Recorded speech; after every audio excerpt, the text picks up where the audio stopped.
ඉතින් හැමෝටම ආම්හෝල් එකේ පයිපින් එකක් අල්ලද්දි වෙන ප්‍රශ්න තියෙනවානේ. රැලි එන්න පුළුවන් එක ප්‍රශ්න එනවානේ. ඉතින් අද අපි බලමු ආම්හෝල් එකේ රැලි එන්නේ නැතුව කොහොමද නීට් එකට පයිපින් එකක් අල්ලගන්නේ කියලා. හරි, මේ තියෙන්නේ පයිපින් එක. ඉතින් පයිපින් එක සාමාන්‍යයෙන් විත් එක අඟලක් හරි 3 කාලක් හරි වගේ තියෙන්න ඕන. ඉතින් අපි මේ ආම්හෝල් එකට තමයි ඔන්න අල්ලගන්න හදන්නේ. ඉතින් අපි මුලින්ම පයිපින් එක දෙකට නමා ගන්න. හරි මැදින් දෙකට නමා ගන්න ඕන. ඇත්තටම මම දැකලා තියෙනවා සමහර අය කියලා දෙනවා පයිපින් එකේ තනි පැත්ත අල්ලලා දෙකට නමාගෙන මහන විදියට. ඉතින් ඔයාලට තේරෙයි මෙහෙම මහද්දී ඊට වැඩිය ක්වොලිටියක් එනවා කියලා. ඉතින් අපි මුලින්ම මෙන්න මේ වගේ පයිපින් එක දෙකට නමාගෙන පටවල් තුනම එකට තියෙන විදිහට තියාගෙන මහගෙන යන්න තියෙන්නේ. ඉතින් මේ මහගනින්දී ඔයාලා විශේෂයෙන්ම දැනගන්න ඕන දෙයක් තමයි මම දැන් මේ ඇඟිල්ල පෙන්නන පැත්තේ ගේජ් එකත් අනිත් පැත්තට සාමාන්‍යයෙන් ඒ ප්‍රමාණය මිම්මක් තියාගෙන මහනවා නම් අපිට පයිපින් එක ගොඩක් නීට් එකට ගන්න පුළුවන්. ඔයාලට පුළුවන් නම් මහන පැත්තට ගේජ් එකක් තියාගන්න උනත් පුළුවන්. ගොඩක් මිම්මට මහගන්න බැරි අයට ගේජ් එකක් තියාගන්නවා නම් ඇත්තටම හොඳයි. ඒතකොට නීට් එකට මහගන්න පුළුවන්. අපි අනිත් පැත්තත් මිම්මකට මහන්න කියන්නේ පයිපින් එක ෆිනිෂ් කරද්දී එකම මිම්මකට පයිපින් එක ෆිනිෂ් වෙලා තිබ්දී ගොඩක් නීට් එකට තියෙන නිසා. ඇත්තටම පයිපින් එකක් අල්ලද්දී පයිපින් එකවත් අනිත් අපේ ෆ්‍රන්ට් එක හරි බෑක් එක හරි ඒ පළුවවත් අදින්න නරකයි. ඇත්තටම ඇත්තටම අපිට නීට් එකට මහගන්න බෑ. නෙග් එකක් වුණත් එහෙමයි.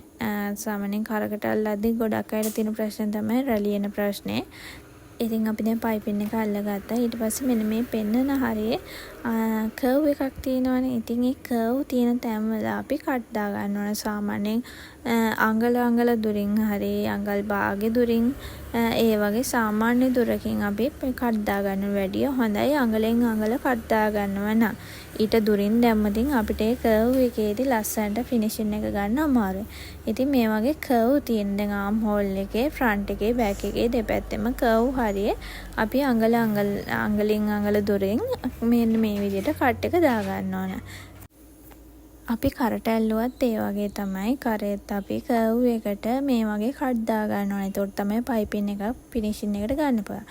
ඉතින් ඔයාලට පේනවා දැන් මේ මහපු කොටස තියෙනවනේ. ඒ කොටස පයිපින් එකේ පැත්තට හැරෙන විදිහට තමයි අපි අවුට්ලයින් එක ගහ ගන්න ඕන. ඉතින් මෙන්න මේ පේන විදිහට අපි හරව ගන්න ඕන. හරවගෙන පයිපින් එක අපි පයිපින් එක පැත්තෙන් තමයි අවුට්ලයින් එක වදින්නේ. එතකොට අපි කෙලින් කරගෙන වගේ පයිපින් එක අවුට්ලයින් එක ගහන්නේ නැහැ. ඔන්න මම පෙන්නන අතට අවුට්ලයින් එක ගහන්නේ නැහැ. එහෙම ගැවුවොත් අපිට අනිත් පැත්තට ෆිනිෂින් කරද්දී ඒකේ ක්වොලිටි එකක් නැතුව යනවා. කියන්නේ රැලි එනවා පයිපින් එක අල්ලන්න අමාරුයි. ඉතින් දැන් ඔන්න ඔයාලට පේනවා ඇති.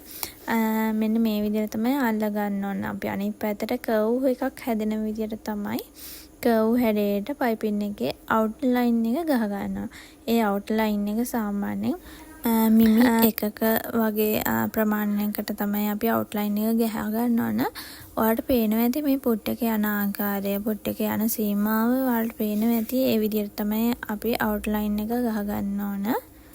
ඇත්තටම මට අමතකුණා ඔයාලට කියන්න අපි පයිපින් එක අල්ලගනිද්දී අපේ ෂෝල්ඩර් එකේ ඕලොක් එක තියෙනවනේ. අපි ඕලොක් එක බෑක් සයිඩ් එකට හැරවෙන්න තමයි අපි අල්ල ගන්න ඕන.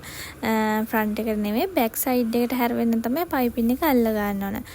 ඊට පස්සේ කරේ වුණත් පයිපින් එකක් යනවා නම් එහෙමයි අපි. ඉතින් ඔන්න ඔය විදිහට අල්ලගෙන අවුට්ලයින් එක ඊට පස්සේ දැන් ෆිනිෂ් කරන්න තමයි තියෙන්නේ. ඔයාලට පේනවා ඇති. ඔන්න ඔය විදිහට තමයි අපි අවුට්ලයින් එක අල්ලගත්තේ. ඊට පස්සේ අපි මෙන්න මේ විදිහට අනිත් පැත්ත හරවගෙන පයිපින් එක ලස්සනට නීට් එකට ෆිනිෂ් කරගන්න තමයි තියෙන්නේ. ඉතින් මේකට ඔයාලට පුට් එකක් පාවිච්චි කරන්නත් පුළුවන්. දැන් නම් අපිට නෝමල් පුට් එකෙන්ම ඕනම දෙයක් කියන්නේ මහ ගන්නත් පුළුවන් නෝමල් පුට් එකේ. මෙන්න මේ විදිහට ඔයාලට අයිනෙන්ම වාටි මහන වගේම ෆිනිෂින් කරගන්න තමයි තියෙන්නේ.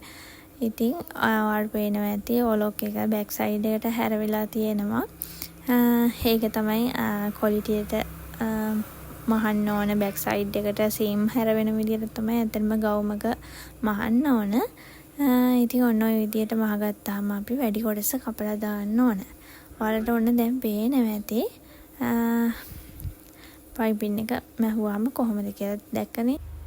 රැලි නෑ. ඇත්තටම හරිම නීට්. මේක දැන් අපි අයන් කරාම හොඳට ප්‍රෙස් කරලා හරිම නීට් එකට තියෙනවා. ආම් හල් එකේ කර්ව් එක හරිම ලස්සන තියෙනවා මේ විදියට මැහුවාම.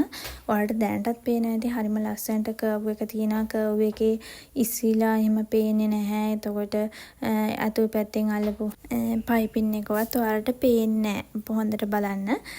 ඉතින් මේ වගේ මහාන දේවල් ඔයාලට ඉස්සරහට බලන්න ඕන නම් අපේ YouTube channel එක subscribe කරලා තියාගන්න. ඉතින් වටින වීඩියෝ ඉස්සරහටත් කියන්නම් ඔයාලට ලස්සනට මහන්න.